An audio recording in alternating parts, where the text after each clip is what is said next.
understand that the concerns that people have with safety is also a very serious concern. To make sure you can walk to the mall, go to a movie.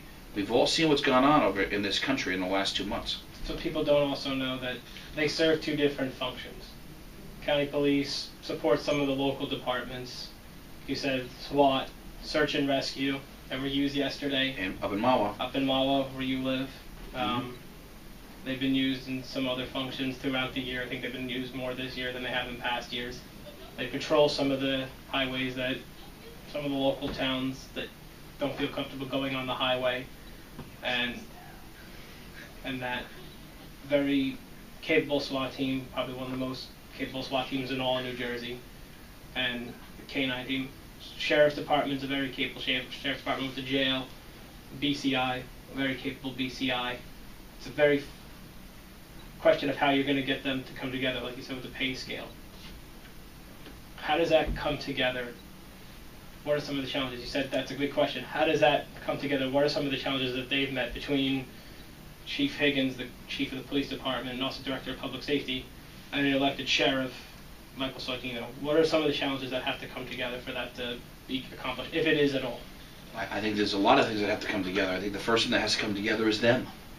You have to sit down. And the prosecutor too. I mean, right, we all have to sit down. I mean, I think that as a chair of law and public safety, I sat down with the Chiefs Association and sat down with and put out a question and emails to the chiefs of what they thought about this merger and what they thought of how it was going to affect the local towns, because that ultimately is where this is going to have the biggest effect. If you have towns that no longer have the ability to use the county police and help to piggyback it on some things to help them in times of crisis, the question is then where do they go? Where do they look? I think that when you're talking about the sheriff getting together and the chief, the prosecutor, and Kathy and us, that really is where it starts. We did that. When I came in and I was the chair of law and public safety the first year, 2 years ago, we sat down with the chief of police. We sat down with the sheriff. We sat down with the prosecutor. Okay, and when we got together, one of the things that we discussed was ways that they could save money and how could they save money to better, effectively help the taxpayer because of the problems that the people are having. Bergen County is not a cheap place to live in, and keeping taxes, people's property taxes keep going up and up and up. We figured out saying, listen, we need to sit down and let's try to figure out a way to stabilize them and bring them down and bring down at least the county portion. So as we started to do that, we talked about purchasing and how we would try to purchase all the same types of products, and we would purchase it all at the same time for the prosecutor's office and the sheriff's office and the county police, so that we're not just buying one here, and then at different, so that the point of purchase would be cheaper.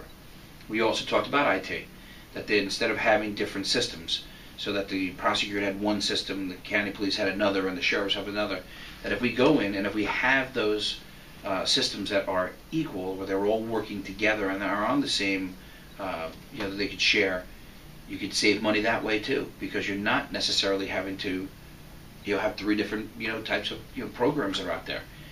We've done that. We've saved hundreds of thousands to millions of dollars over the last 2 years by putting these things in place and putting ideas in place to make it work.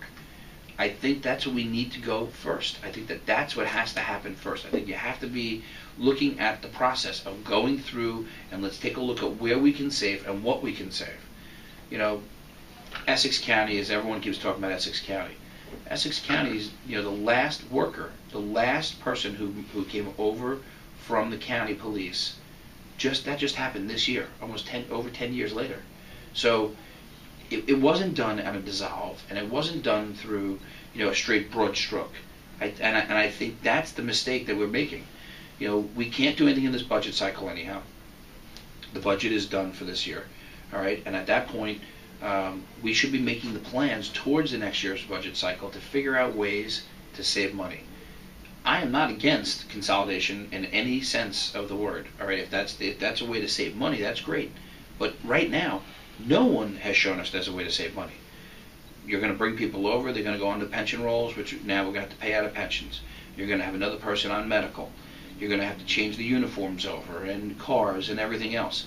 I don't see this huge cost savings, all right, that they're going to see in the beginning. And then the question is, do we give up safety on that side? And who takes care, like I said as earlier, the parks? Do the local towns now have to start patrolling their parks? 2% caps. Some of these towns that have large parks, Paramus, R-Mahwah being included on a couple of these, and Ridgefield with Overpeck and Leonia, are now going to talk about having to put more manpower into their patrols and on their force with 2% caps. You're going to restrict them. It's going to be very difficult. So in essence, you see a merger perhaps happening, but definitely not in the next year. It would have to be, I guess, Essex County. It would have to be a long process. You said they took about 10 years to make this happen. Well, it would have to be something comparable here in Bergen County. I don't know. My point is, it took them 10 years.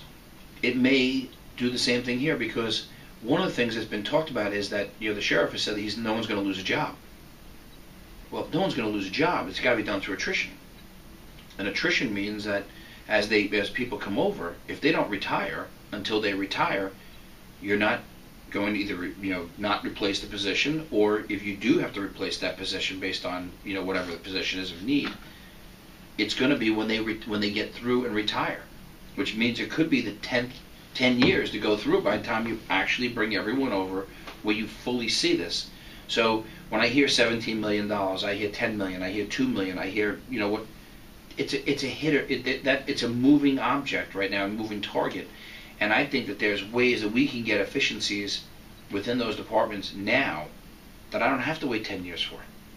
And so hopefully, we keep looking at this and keep delving into how we make this work and why we need to make it work on the cost savings. So in essence, you don't see the merger happening within the next 2 years. That was going to be my original question before you brought that up. You don't see the merger happening within the next year or two. Look, I don't know whether there's going to be a merger in the next year or two. There might be. I don't know. I mean, I can see that that they've changed their tact and now are looking to do something else with this ordinance. And now they want the sheriff is to come up with a plan. So we've now asked the sheriff to come up with a plan to merge the sheriff's office along with the county police. I think we're putting the sheriff in a very difficult spot. I don't think it's fair. I think that when you put him in there, it makes it political immediately. It takes two agencies who's pitting themselves against each other now on two agencies that work very well together right now. If there was an incident out in Bergen County anywhere, you would see the Bergen County Police and the sheriff working together. Now what you're doing is you're basically pitting them against each other, because the sheriff now has to come up with a way of doing this. I don't think that's fair to the sheriff. I don't think it's fair even as to the taxpayers, because everyone's going to look and say, well, that it's political. Now this is what he wants. He's trying to make trying to make things bigger. I don't believe so. This was never. The sheriff never came to me and said, this is what I want you to do, and we should do this or whatever. The sheriff came to me and said, if this is what happens, this is how I'm going to deal with it. I'll make it work. If I have to make it work, I will. But the sheriff never said to me that this is what he wanted to do. So I'm kind of confused of why we're asking the sheriff to do this as opposed to the freeholders. To me, I think the freeholders need to have a backbone. That's what the people hired us for, and voted us in here to make tough decisions. They didn't take the decision to go and pass the buck to everybody else.